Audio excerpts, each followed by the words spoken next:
অৰুণোদয় আঁচনিৰ গুৰুত্বপূৰ্ণ আপডেট লৈ আহিছো। সেইটো আপডেট হ'ল যিসকলৰ একাউণ্টত অৰুণোদয় আঁচনিৰ পইচা 1 আগষ্টত সোমোৱা নাই, এতিয়া আজি আপোনালোকৰ একাউণ্টত অৰুণোদয় আঁচনিৰ পইচা সোমাইছে নে সোমোৱা নাই কেনেকুৱাকৈ আপোনালোকে জানিব। মই আজি এইটো ভিডিঅ'ত আপোনালোকক সম্পূৰ্ণ প্ৰচেছ দেখুৱাই দি আছো। যিহেতু আগষ্ট মাহৰ 1 তাৰিখে অৰুণোদয় আঁচনিৰ ধন বিতৰণ কৰা হৈছে, তাৰ ভিতৰত কিন্তু বহুতো মানুহৰ একাউণ্টত এতিয়ালৈকে অৰুণোদয় আঁচনিৰ পইচা সোমোৱা নাই। যদি আপোনালোকৰ একাউণ্টত এতিয়ালৈকে অৰুণোদয় আঁচনিৰ পইচা সোমোৱা নাই, তেনেহ'লে এতিয়া আপোনালোকে কেনেকৈ চেক কৰিব, সম্পূৰ্ণ প্ৰচেছ দেখুৱাই দি আছো, চাই ল'ব।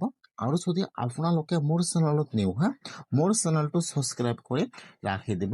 যিহেতু আজি অৰুণোদয় আঁচনিৰ ডাঙৰ আপডেট আহি গৈছে। যিহেতু 1 আগষ্টত প্ৰায় ৩৭ লাখ মহিলাৰ একাউণ্টত অৰুণোদয় আঁচনিৰ পইচা সোমাই গৈছে। তাৰ ভিতৰত কিন্তু বহুতো মানুহৰ একাউণ্টত এতিয়ালৈকে অৰুণোদয় আঁচনিৰ পইচা সোমোৱা নাই। কিয় আপোনালোকৰ একাউণ্টত এতিয়ালৈকে অৰুণোদয় আঁচনিৰ পইচা সোমোৱা নাই আৰু আপোনালোকে কেনেকৈ চেক কৰিব লাগিব। যিহেতু এইবাৰ ডিবিটি লিংকৰ জৰিয়তে অৰুণোদয় আঁচনিৰ পইচা সোমাই গৈছে, এতিয়া আপোনালোকে বা আগত যিসকলে অৰুণোদয় আঁচনিৰ পইচা ৯,০০০ টকা লাভ কৰিছিল, সেইটো পইচা কিন্তু আপোনালোকৰ ডাইৰেক্ট বেংক একাউণ্টত সোমাই গৈছে। আপোনালোকে অৰুণোদয় আঁচনি এপ্লাই কৰাৰ সময়ত যিটো বেংকৰ একাউণ্ট জমা কৰিছিল বা যিসকলে অৰুণোদয় আঁচনি 3.0 আবেদন কৰিছিল, তাত যিটো আপোনালোকে বেংকৰ একাউণ্ট জমা কৰিছে, অৰুণোদয় আঁচনিৰ পইচা কিন্তু ৯,০০০ টকাটা কিন্তু আপোনালোকৰ ডাইৰেক্ট বেংক একাউণ্টত ট্ৰান্সফাৰ হৈছিল। কিন্তু এইবাৰ ডিবিটি লিংকৰ জৰিয়তে অৰুণোদয় আঁচনিৰ পইচা সোমাই গৈছে।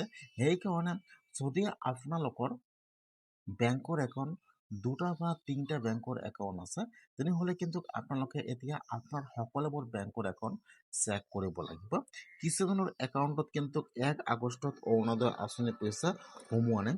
বহুতৰে একাউণ্টত কিন্তু অৰুণোদয় আঁচনিৰ পইচা 1 আগষ্টত সোমোৱা নাই, কিন্তু 3 আগষ্টত অৰুণোদয় আঁচনিৰ পইচা সকলোৰে একাউণ্টত ট্ৰান্সফাৰ হৈ গৈছে। সেইকাৰণে যদি আপোনালোকে অৰুণোদয় আঁচনিৰ পইচা ৯,০০০ টকা লাভ কৰিছে, তেনেহ'লে কিন্তু আপোনালোকৰ একাউণ্টত অৰুণোদয় আঁচনিৰ পইচা সোমাই গৈছে। যদি আপোনালোকৰ বেংকৰ একাউণ্ট 2টা বা 3টা আছে, তেনেহ'লে কিন্তু আপোনালোকে আপোনাৰ সকলোবোৰ একাউণ্ট চেক কৰিব লাগিব। যিহেতু এইবাৰ ডিবিটি লিংকৰ জৰিয়তে অৰুণোদয় আঁচনিৰ পইচা সোমাই গৈছে। আৰু যদি আপোনালোকৰ এয়াৰটেল বেংকৰ একাউণ্ট আছে, তেনেহ'লে কিন্তু আপোনালোকে ফাৰ্ষ্ট আপোনাৰ সেইটো বেংকৰ একাউণ্ট চেক কৰিব। আৰু যদি আপোনালোকৰ পোষ্ট অফিচৰ বেংকৰ একাউণ্ট আছে, আপোনালোকে সেইটো একাউণ্ট আগত চেক কৰিব।